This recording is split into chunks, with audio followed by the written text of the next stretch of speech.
Download करें जनमत Haryana app. Haryana के 150 से ज़्यादा कानूनों से पंजाब शब्द अब हट गया है। ज़्यादा जानकारी के लिए हरियाणा विधानसभा के डिप्टी स्पीकर रणवीर गंगवा मेरे साथ है। सर, 150 से ज़्यादा कानूनों से पंजाब शब्द हटना एक 50 साल से ज़्यादा पुरानी परंपरा जो हरियाणा में चल रही थी, किस तरह से आप देखते हैं? देखिए, 1966 के अंदर हमारा हरियाणा प्रदेश का गठन हुआ था और उससे पहले क्योंकि पंजाब का ही पार्ट था, इकट्ठे थे, जो तमाम जो नियम कानून जो बने हुए थे उनके साथ पंजाब एक्ट के जुड़ा हुआ था। और इसको देखते हुए हमारे स्पीकर साहब ने और हमने विधानसभा के अंदर बैठ करके हमारी कमेटी के साथ तय करके और अब ये हरियाणा के नाम से जो तमाम जो है कानून जो बनाए गए हैं। अब जब हमारा हरियाणा प्रदेश अलग प्रदेश बन गया है तो जो भी हरियाणा के जो नियम है वो हरियाणा के नाम से ही बनने चाहिए थे, इसलिए वो अब नोटिफिकेशन जारी हो गया और वो तमाम जो हट गए हैं। एक सर, नई विधानसभा की बात बार बार कही जा रही है, आपने भी पत्र लिखा है, तो किस तरह से नई विधानसभा का प्रारूप होगा? दूसरा, जो विधानसभा हरियाणा और पंजाब की ज्वाइंट विधानसभा है चंडीगढ़ में, तो इसमें भी हिस्सेदारी जो हो पूरी नहीं मिली हरियाणा को। बिल्कुल आपकी बात ठीक है कि एक तो जो नई की बात जो थी, क्योंकि ये 90 विधायकों की बैठने की जगह है इसके अंदर, और अब हर 25 साल बाद में नया परिसीमन होता है और जैसे कि उम्मीद जताई जा रही है कि इस बार जो होगी नई परिसीमन उसमें हमारी जो सीटें हैं वो भी बढ़ने का अनुमान है। तो ये जो जगह हमें जो दी गई है, पहले ये हमारे विधान परिषद की होती थी, विधान परिषद के सदस्य कम होते थे और विधानसभा के सदस्य ज़्यादा होते थे।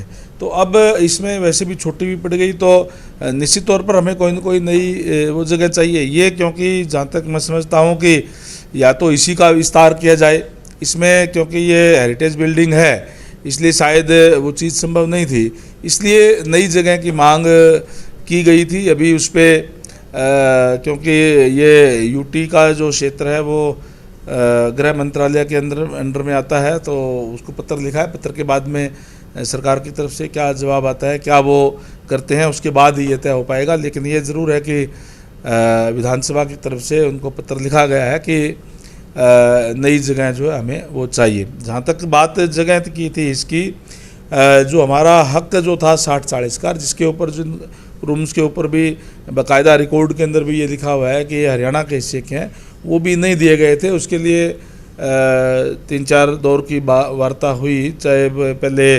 गवर्नर साहब से भी बात हुई थी और उसके बाद में पंजाब के जो स्पीकर हैं वो और हरियाणा के स्पीकर और हमारी जो है बात हुई थी। तो अभी तक वो मामला जो सिरे नहीं चढ़ा है, उसका हम प्रयास कर रहे हैं कि हमें जो वो निश्चित तौर पर वो मिलना चाहिए, हमारा हक है वो। तो सर, कुछ दिन पहले करनाल में लाठीचार्ज होता है, उसी लाठीचार्ज के खिलाफ एक बार फिर करनाल में किसान पंचायत बुलाई, किसानों ने धारा 144 लागू कर दी है। सरकार की ओर क्या तैयारी है और इस पूरे प्रकरण को आप किस तरह से देखते हो? देखिए, मैं ये कहूँगा कि आज जो आंदोलन चल रहा है, आंदोलन ये कोई केवल किसानों का नहीं है, बल्कि जो लोग जिनकी राजनीतिक जमीन खिसक चुकी थी वो कुछ तथाकथित नेता इसके अंदर लगे हुए हैं और वही किसानों को भी, जो गांव के लोग हैं उनको भी बहकाने का प्रयास हो करे। काफ़ी लोगों को समझ में आ रही है कि जहां चुनाव होते हैं केवल वहीं ये इस टाइप का रोड़ा मचाने का प्रयास करते हैं। तो इसका मतलब कि अपनी जो बीजेपी का विरोध करने के लिए एक माहौल क्रिएट करने का जो है ये प्रयास कर रहे हैं, जिसमें ये संभव जो है ये सफल जो है वो नहीं हो पाएंगे। क्योंकि जहाँ चुनाव होते हैं, अभी क्योंकि उत्तर प्रदेश में चुनाव है इसलिए वहाँ उन्होंने रैली करने का काम किया है। अभी जो करनाल की जो बात आप जो कर रहे हैं, उस दिन भी माननीय मुख्यमंत्री महोदय के और हमारी पार्टी की जो मीटिंग थी, ये ठीक है कि कोई भी धरना कर सकते हैं, प्रदर्शन कर सकते हैं, काले झंडे दिखा सकते हैं, लेकिन हिंसा करना ये तो ना ही तो हमारा कोई कानून ना ही हमारा संविधान इस बात की इजाज़त देता, और इस टाइप की चीज़ें करके ये एक माहौल ख़राब करने का जो काम कर रहे हैं, तो इस बात की इजाज़त कतई नहीं दी जाएगी। पंचायत करे कोई दिक्कत नहीं, कोई आपत्ति नहीं है, धरना करे कोई आपत्ति नहीं, सरकार ने कह दिया कि आप अपना कर सकते हैं, आपका अधिकार है। लेकिन अगर कोई माहौल बिगाड़ने का काम करेगा तो फिर सरकार निश्चित रूप से सख्ती से निपटने का काम करेगी। सर, आपको भी विरोध का सामना करना पड़ा और कई नेताओं को किसी की गाड़ी पर हमला होता है, मुख्यमंत्री तक का हेलीकॉप्टर जो है उतरने से रोकने की कोशिश होती है जिस तरह से, तो ये जो पूरा जो विरोध जो जिस तरह से आपको सामना करना पड़ा आपकी पार्टी के नेताओं को, तो उसका तोड़ क्या है आपकी नज़र में कि क्या होना चाहिए जिससे विरोध ना हो और किसान जो हो शांतिपूर्ण ढंग से अपना प्रदर्शन कर सके, अपना विरोध जाहिर कर सके? देखिए, किसानों को सरकार ने खुले मन से ये कह दिया कि हमारे, क्योंकि मामला सेंट्रल गवर्नमेंट का है, और उन्हें ये कह भी दिया कि आप आइए, अगर कहीं कोई किसी क्लॉज पे कोई दिक्कत है आप बताइए भी ये दिक्कत है, तो हम उसको दूर करने का काम करेंगे। तो उसके बाद में कोई औचित्य आंदोलन का मैं जहाँ तक समझता हूँ कोई रह नहीं जाता। लेकिन जैसे मैंने पहले कहा कि जो राजनीतिक लोग हैं कुछ एक, वो इस बात को, इसको बढ़ावा देने का काम कर रहे हैं, और वो तमाम चीज़ें हम लोगों के सामने धीरे धीरे आने लगी है, और लोग इस बात को समझ जाएंगे, ये इसको अपने आप ही ये जो है ये क्लोज हो जाएगा। मुजफ्फरनगर में महापंचायत की किसानों का दावा, लाखों लोग वहाँ पर पंचायत में मौजूद रहे किसान। 27 सितंबर को भारत बंद का भी अनाउंस किया गया। जैसे मैंने पहले कहा कि अभी चुनाव का टाइम है, और चुनाव के अंदर विरोधी पार्टियां भी होती है, तो रैली करना तो कोई बड़ी बात नहीं है, उनके सहयोग से रैली हो गई। कौन सी पार्टी से?